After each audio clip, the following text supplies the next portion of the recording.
안녕하세요, 겸지입니다.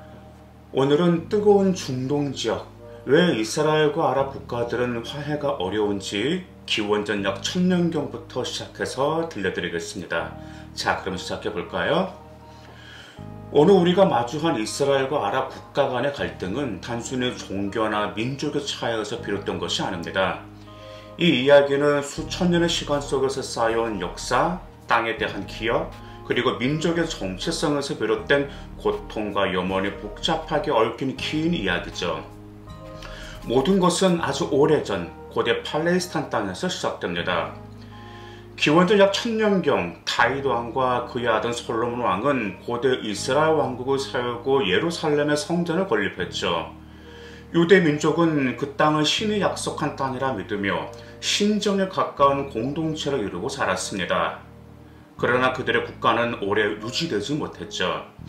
북이스라엘은 아시리아에, 남유다는 바빌로니아에 의해 차례로 멸망했고 성전은 파괴되었으며 많은 유대인이 바빌론으로 끌려갔습니다. 이 사건은 유대인의 디아스포라의 출발점이었죠.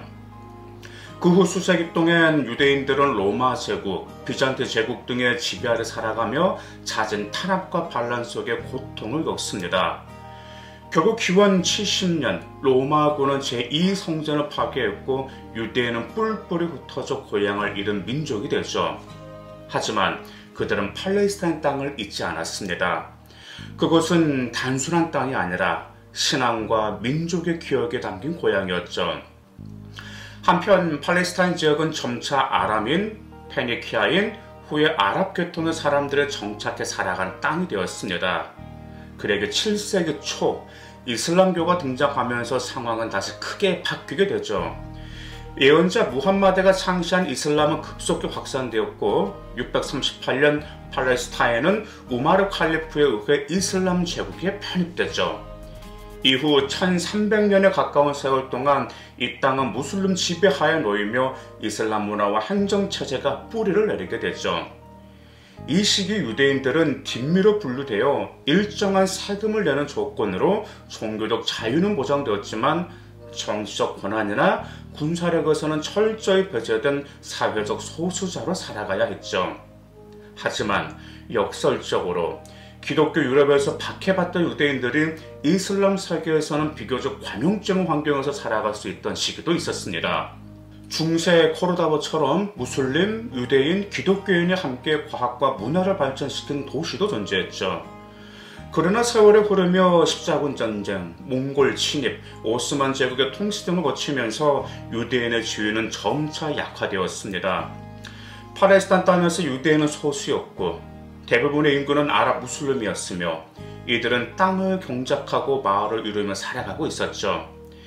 이런 상황에서 19세기 후반 유럽에서는 새로운 변화가 일어납니다. 반유대주의가 심화되며 유대인들은 고향을 되찾자는 운동, 즉 시오니즘을 시작하죠. 목표는 명확했습니다. 예루살렘과 팔레스타인 땅에 유대 민족의 국가를 세우는 것이었죠. 유럽과 러시아, 동유럽 등에서 박해받던 유대인들은 잃어버린 땅 팔레스타인으로 대규모 이주를 시작했고 이들은 땅을 사고 농장을 수하며 점차 정착해 갔습니다. 하지만 이 땅은 이미 아랍인들의 산터였죠. 수백 년 동안 살아온 땅을 다른 민족의 국가로 만든다는 계획에 아랍인들은 강한 위협을 느낄 수밖에 없었겠죠. 유대인의 이주가 가속화되자 아랍인의 저항과 충돌이 잦아졌고 긴장은 점차 폭력으로 번졌습니다. 제1차 세계대전이 발발하면서 갈등은 더욱 복잡해지죠. 당시 팔레스타인을 지배하던 오스만 제국이 무너지자 영국이 그 자리를 차지하게 됩니다. 영국은 전쟁 중 아랍인에게는 독립국가 수립을 약속하고 동시에 유대인에게는 팔레스타인의 민족국가를 세우겠다는 이중적인 약속, 즉 벨푸어 선언을 하죠. 전쟁 후 팔레스타인은 영국의 위임 통치령이 되었고 유대인의 이주는 계속되었으며 아랍인의 불만은 더욱 고조되었습니다. 1947년 유엔은 팔레스타인을 유대 국가와 아랍 국가로 나누자는 분할안을 제안하죠. 유대인들은 이를 받아들였지만 아랍인과 아랍 국가들은 이를 거부합니다. 결국 1948년 이스라엘의 독립을 선언하자 이집트, 시리아, 요르단 등 아랍 국가들이 곧바로 전쟁을 시작하게 되죠. 바로 제1차 중동 전쟁입니다. 이스라엘은 승리했지만 그 결과 수십만 명의 팔레스타인 아랍인들의 삶의 터전을 잃고 난민이 되는 비극이 시작되죠. 이 문제는 지금까지도 해결되지 않은 채 이스라엘과 팔레스타인 간의 갈등의 핵심으로 남아 있습니다. 이후에도 전쟁은 반복되었습니다. 6.1 전쟁에서는 이스라엘이 가자지구, 서안지구, 예루살렘 동부, 시나이 반도, 골란 고원까지 점령했고 예루살렘 전체를 이스라엘 수도로 선언합니다. 하지만 이곳은 유대교, 이슬람, 기독교의 공통된 성지이기에 아랍 국가들과 이슬람권의 반발은 거셌죠. 하마스, 헤즈볼라 같은 무장 단체들이 등장하고 자살폭탄, 미사일 공격, 군사 보복이 이어지며 민간인 피해로 계속되었습니다. 국제사회는 평화를 중재하려 했지만 상호 불신은 너무 깊었어요. 하지만 변화의 조짐도 있었습니다. 1979년 이집트는 아랍 국가 등 최초로 이스라엘과 평화협정을 체결했고 1994년에는 요르단도 뒤를 이었습니다.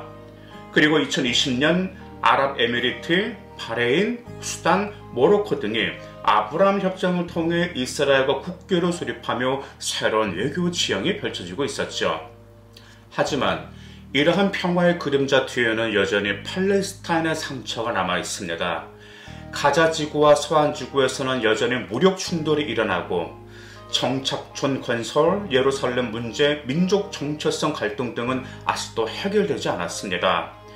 이스라엘과 아랍 국가 간의 갈등은 단순한 국경 분쟁이 아니라 기업과 현실이 충돌하는 역사적 상처의 연속이죠. 그리고 이 상처를 치료하기 위해서는 땅보다 사람, 경계보다 공존, 보복보다 대화가 우선되어야 할 것입니다. 우리는 이 긴 이야기를 단지 분쟁의 원인을 아는 데 그치지 않고 앞으로 어떻게 해야 공존으로 나아갈 수 있을지 함께 고민해야 합니다. 그 해답은 과거의 이해 속에서 그리고 서로를 향한 존중에서 시작될 수 있습니다. 감사합니다.